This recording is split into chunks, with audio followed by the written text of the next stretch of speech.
berkata, Petrus, bolehkah saya menumpang di perahumu? Dia berkata kepada Petrus, kita geser sedikit ke laut dan saya harus memberitakan Injil kepada orang yang ada di pantai. Sementara firman Tuhan berkata, Petrus sedang membersihkan jalannya. Tetapi belum ada mujizat yang Petrus melihat.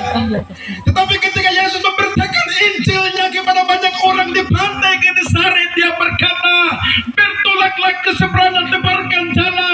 Petrus berkata, Guru, semalam kami menebarkan jala, tetapi kami tidak dapat apa-apa.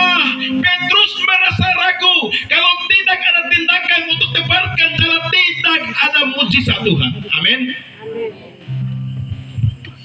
Petrus berkata, tetapi Guru, kalau Engkau yang suruh, kita harus pergi. Apa yang terjadi ketika mereka ke laut? Firman Tuhan berkata, jalan mereka penuh dengan ikan sampai koyak. Petrus melihat mujizat terjadi. Petrus mulai takut dan dia katakan, siapakah gerangan orang ini? Petrus merasa bersalah. Dia katakan, Guru, jauhi aku karena aku orang berdosa. Ketika Petrus respon panggilan Tuhan berkata, hari ini, detik ini, di atas perahu ini, engkau bukan lagi penjala ikan, tetapi engkau penjala manusia. Siapakah Petrus? Dia cuma nelayan biasa. Kenapa dia khotbah 3.000 orang bertobat? Petrus punya fiber, Petrus punya jala. Dia adalah seorang nelayan, tapi dengan kerendahan hati dia respon. Hari itu pemulihan terjadi di atas perahu yang mereka tumpangi, dan dia melihat mujizat Tuhan. Hari ini saya mau sampaikan untuk keluarga besar Ekumene penduduk Marawo, kalau kita tidak respon dan bertolak ke seberang, kita tidak bisa melihat mujizat Tuhan. Karena apa? Yesus melihat respon kita dan panggilan kita secara pribadi. Kalau kita mempunyai respon untuk datang kepada Yesus, kita akan melihat perubahan besar terjadi di sana. Hari ini ada banyak orang mengalami kekeringan. Kalau keluarga besar Kampung Marau mengalami perjumpaan pertama dengan Yesus, otomatis mereka hidup 100% takut akan Tuhan. Amin. Saya tidak tahu saudara punya perjumpaan pertama dengan Yesus. Saya pun juga demikian. Hari ini saya tidak tahu penilaian saudara terhadap saya, perjumpaan pertama dengan Yesus seperti apa. Tapi saya sendiri mulai merasa hidup saya berubah ketika saya berjumpa dengan Tuhan.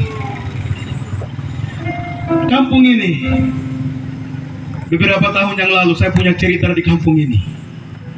Saya suka pergi beli minuman kelapa di kampung Kakur sana. Saya minum, saya punya motor king itu. Saya bisa lari dengan kecepatan tinggi, saya lewat di sini. Saya dengan Reno. Kita punya ipar pakai mobil, kita lari. Saya sudah besar di tengah-tengah keluarga pertobatan. Orang tua saya menyembah setiap pagi ketika mereka bangun. Malam mereka berdoa. Tetapi hidup saya tidak pernah mengalami perjumpaan pertama dengan Yesus. Karena apa?